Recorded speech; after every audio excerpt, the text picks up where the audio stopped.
Hey y'all, it's Canon Sports here. So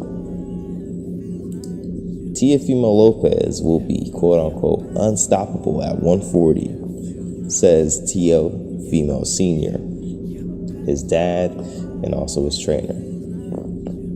I hope so. Teofimo is a former unified champion. He was never undisputed. He was never an undisputed fighter. Let's just keep that in check. He was never an undisputed fighter. He did not have the WBC title. They never had that title. So put that out of the question. He's an elite fighter. He got most of the titles. He just didn't have one.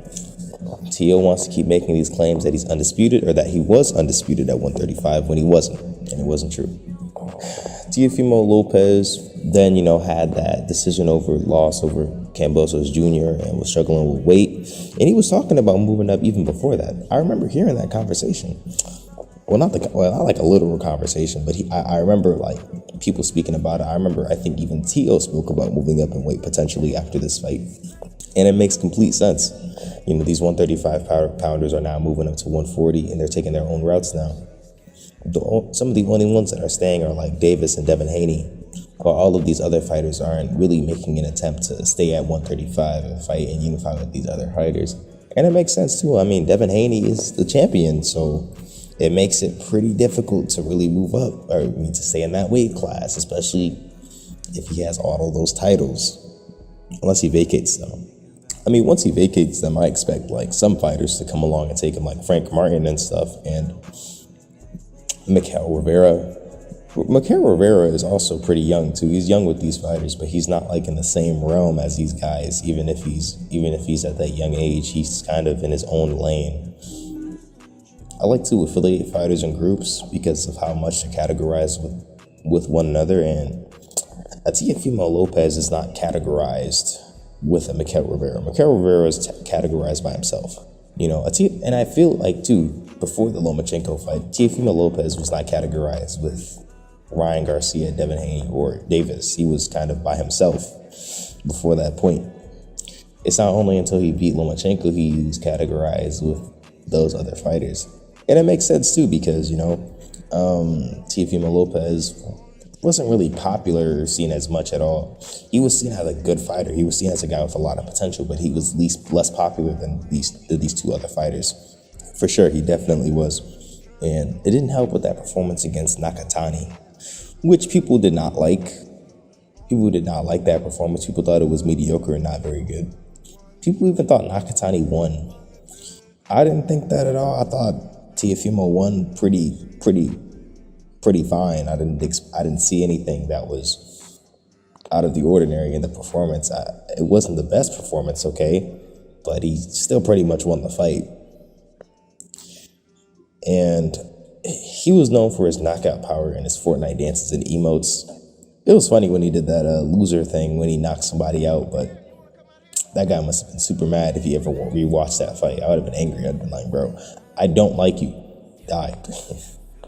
Honestly. It's like some video game stuff, but it's not.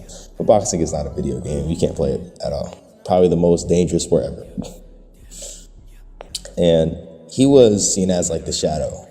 He was seen as the shadow of the Fab 3 or the Fab 4, one of those numbers, Fab 3 or Fab 4, until we got the Lomachenko. And I think even Rolly Romero was considered amongst those ranks a little bit more than Teofimo Lopez at one point, because Rolly Romero was a part of that Floyd Mayweather promotion, who was around Oscar De La Hoya, who was around these types of fighters, who was around Devin Haney. So it gave him more of a handle into being in that type of community when it came to the sport of boxing. A lot of these prospects don't really have that boosting that, that Devin Haney or Ryan Garcia had. People want to say Devin Haney's underrated. He is one of the most popular fighters in the 135-pound division. They want to argue that he's an underrated fighter and only real boxing fans watch him, when in reality, Devin Haney is literally one of the most popular and most highly searched boxers on the internet. Literally, most people know him.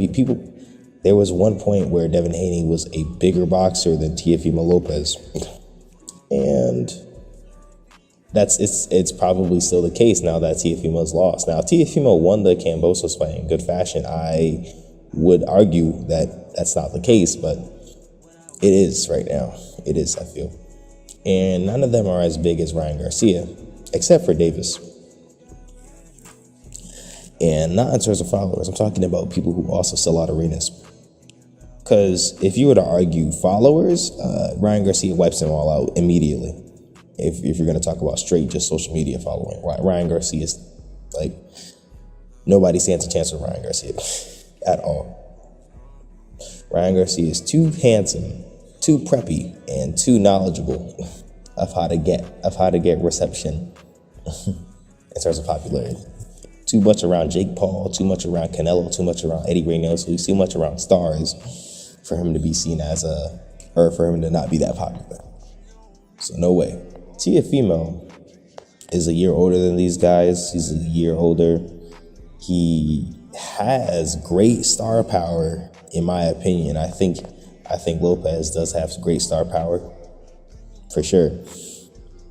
I'm not like a predictor or anything, but I do think he has a good star power. He definitely has that good marketable type figure, in my opinion, for sure. You know, I like his character. I like his character and stuff. Ryan Garcia, he has great star power too. He seems like that one popular kid at school. Devin Haney, he doesn't have the funnest style, and he isn't really trash talking, but people just seem to gravitate towards him. So that's a good attribute as well. People seem to just gravitate towards a Devin Haney. And people just gravitate towards Gervonta Davis because, his knockout power and his promotion. And Davis be selling out arenas. I don't know about these other fights, but Davis for sure sells out arenas. People always want to see Davis fight. Even if it's a cab driver from Tijuana, people want to see that fight, which is ridiculous. So, all right. So let me know your opinions in the comment section about this fight. I'm trying to hit 1,000 subscribers, so please help. All right. Thank you for watching. Goodbye.